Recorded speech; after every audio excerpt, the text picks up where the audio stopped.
Hello दोस्तों, जय श्री राम। कैसे हो आप सब? आई होप कि आप सब बहुत अच्छे होंगे। तो सबसे पहले आप सभी को दीपावली पर्व की हार्दिक शुभकामनाएं। आप सभी पर माता लक्ष्मी की कृपा हमेशा बनी रहे। आप स्वस्थ रहें, मस्त रहें और दीपावली खुशियों और हर्षोल्लास के साथ अच्छे से मनाएं। तो दोस्तों, आज हम दीपावली की ऐसी बहुत सारी कथाएं हैं जिसके बारे में हम इस वीडियो के माध्यम से जानेंगे। तो आप लोग बने रहिए हमारे वीडियो में एंड बारी बारी से एक एक करके हम दीपावली की उन सभी कथाओं के बारे में जानने की कोशिश करेंगे।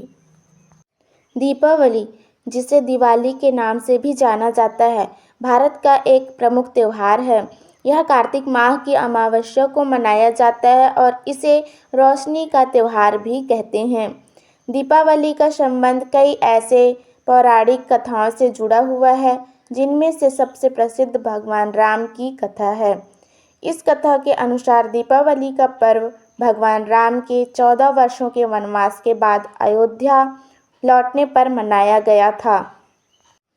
रामायण के अनुसार अयोध्या के राजा दशरथ के 4 पुत्र थे: राम, लक्ष्मण, भरत और शत्रुघ्न। राम राजा दशरथ और रानी कौशल्या के सबसे बड़े पुत्र थे और उन्हें धर्म, सत्य और आदर्शों का पालन करने वाला माना जाता था। एक दिन राजा दशरथ ने राम को अयोध्या का राजा बनाने का निर्णय लिया, लेकिन राम की सौतेली माँ कैकेयी अपने पुत्र भरत को राजा बनाना चाहती थीं। इसलिए उन्होंने अपने 2 वरदानों का प्रयोग किया। पहले वरदान में उन्होंने राम को 14 वर्षों का वनवास दिलवाया और दूसरे वरदान में अपने पुत्र भरत को अयोध्या का राजा बनाने की मांग की। राजा दशरथ को वचन का पालन करना था, इसलिए उन्होंने राम को वनवास जाने की अनुमति दे दी।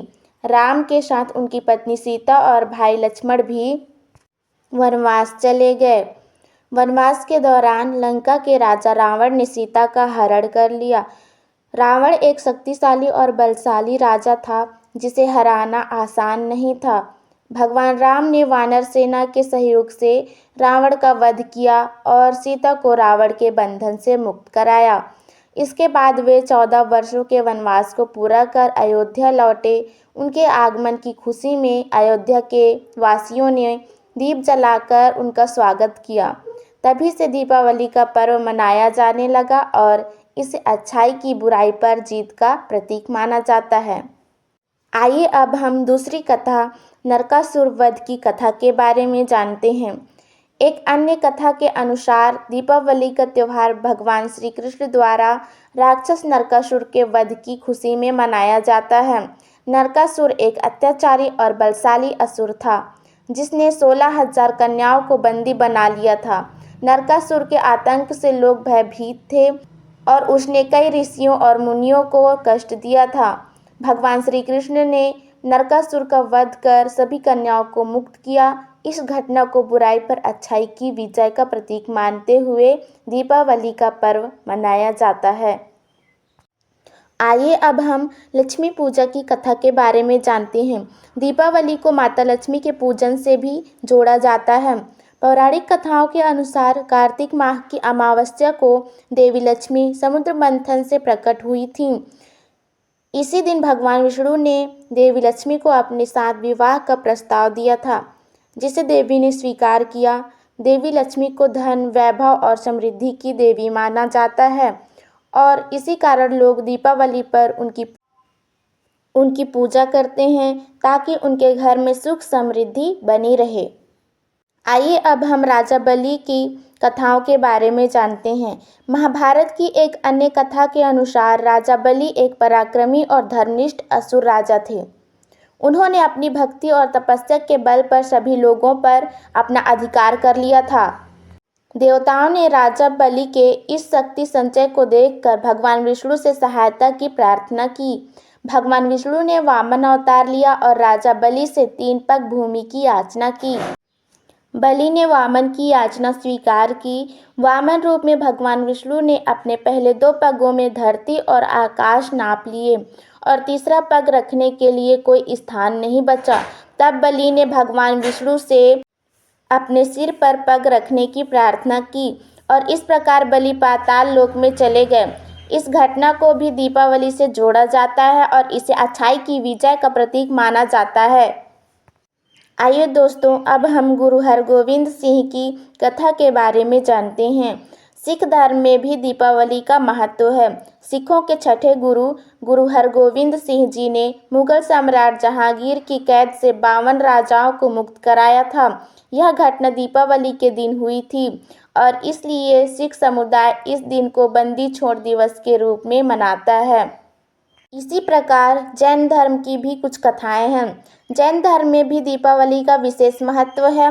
यह दिन भगवान महावीर की निर्वाण का दिन माना जाता है।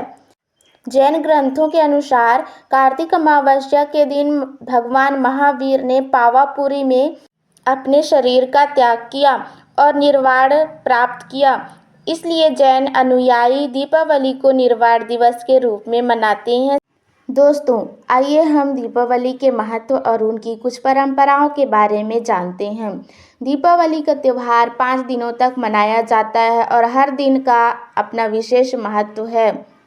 पहला है धनतेरस। दीपावली का पहला दिन धनतेरस के रूप में मनाया जाता है। इस दिन धन और स्वास्थ्य के देवता धन्वंतरी का पूजन किया जाता है। लोग इस दिन नए बर्तन और गहने खरीदते हैं। दूसरा है नरक चतुर्दशी। इस दिन को छोटी दीपावली या नरक चतुर्दशी के रूप में मनाया जाता है। इस दिन नरकासुर का वध हुआ था और लोग इस दिन अपने घरों को साफ सुथरा करते हैं। तीसरा है दीपावली। यह मुख्य पर्व का दिन होता है। इस दिन माता लक्ष्मी, भगवान गणेश और देवी सरस्वती का पूजन किया जाता है। रात में दीप जलाए जाते हैं और आतिशबाजी की जाती है। चौथा है गोवर्धन पूजा। इस दिन को गोवर्धन पूजा या अन्नकूट के रूप में मनाया जाता है।